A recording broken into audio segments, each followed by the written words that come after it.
Hello प्यारे बच्चों, आज हम एक नए टॉपिक के साथ लेकर आए हैं आपके लिए, जिसका नाम है वैद्युत बल रेखाएं। क्या होती हैं वैद्युत बल रेखाएं? आइए देखते हैं, एक नज़र डालते हैं बोर्ड पर।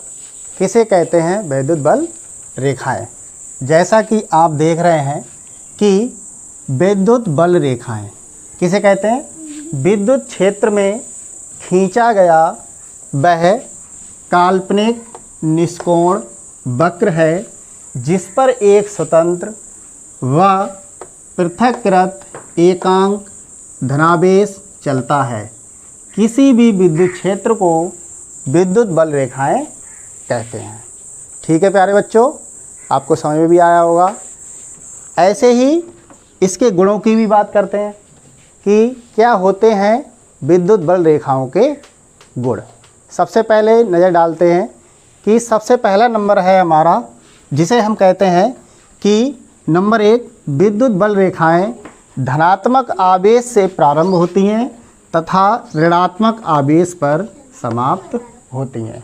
यानी कहने का मतलब क्या है कि जो विद्युत बल रेखाएं होती हैं वो धनात्मक आवेश से शुरू होंगी और ऋणात्मक आवेश पर समाप्त हो जाएंगी।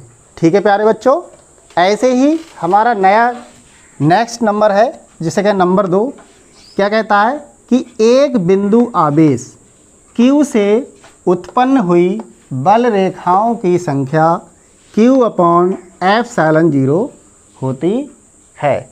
यानी कि कोई भी बिंदु है तो उसका जो आवेश होगा वो 1/ε0 के बराबर होता है। यानी कि जो विद्युत बल रेखाएं हैं, यानी कि जो उनकी संख्या होती है वो Q/ε0 के बराबर होती है। ठीक है प्यारे बच्चों, ऐसे ही नया नेक्स्ट पॉइंट देखते हैं। नंबर 3 क्या कहता है कि दो विद्युत बल रेखाएं एक दूसरे को कभी नहीं काटती हैं। यानी कि कोई भी दो विद्युत बल रेखाएं हैं, मान लीजिए कोई दो विद्युत बल रेखाएं हैं, तो ये कभी भी एक दूसरे को नहीं काटेंगी। ठीक है प्यारे बच्चों, यानी कि दो विद्युत बल रेखाएं हैं वो कभी भी एक दूसरे को नहीं काट सकती। ठीक है बच्चों, आगे देखते हैं। आगे क्या कहता है कि किसी चालक के भीतर कोई विद्युत बल रेखा नहीं होती है। यानी कहने का मतलब क्या है कि किसी चालक के अंदर कोई भी विद्युत बल रेखा नहीं होती है। यानी कहने का मतलब क्या है, कोई भी चालक है, चालक क्या होते हैं? जिनके अंदर आवेश का प्रभाव आसानी से हो जाता है। ऐसे पदार्थ जिनके अंदर आवेश का प्रभाव आसानी से होता है उसे हम चालक कहते हैं। ये हम पिछले अध्याय में पढ़ भी चुके हैं। ठीक है प्यारे बच्चों, ऐसे ही एक नेक्स्ट पॉइंट आता है जिसे हम कहते हैं बल रेखाएं समविभव तथा चालक की सतह के सदैव लंबवत होती हैं। यानी कि जो बल रेखाएं हैं समविभव पृष्ठ, समविभव पृष्ठ का मतलब क्या होता है? एक ऐसा पृष्ठ जिसके सभी बिंदुओं पर विभव समान होता है। सम का मतलब समान और विभव आप जानते ही हैं। यानी कि ऐसा पृष्ठ जिसके सभी बिंदुओं पर विभव समान होता है समविभव पृष्ठ कहलाता है।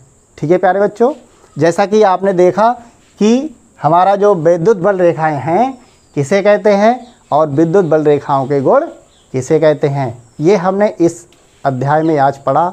और आज के लिए इतना ही रखते हैं और नेक्स्ट टॉपिक के साथ कल फिर प्रस्तुत होंगे। और आज के लिए बस इतना ही। धन्यवाद, नमस्कार, जय हिंद, जय भारत।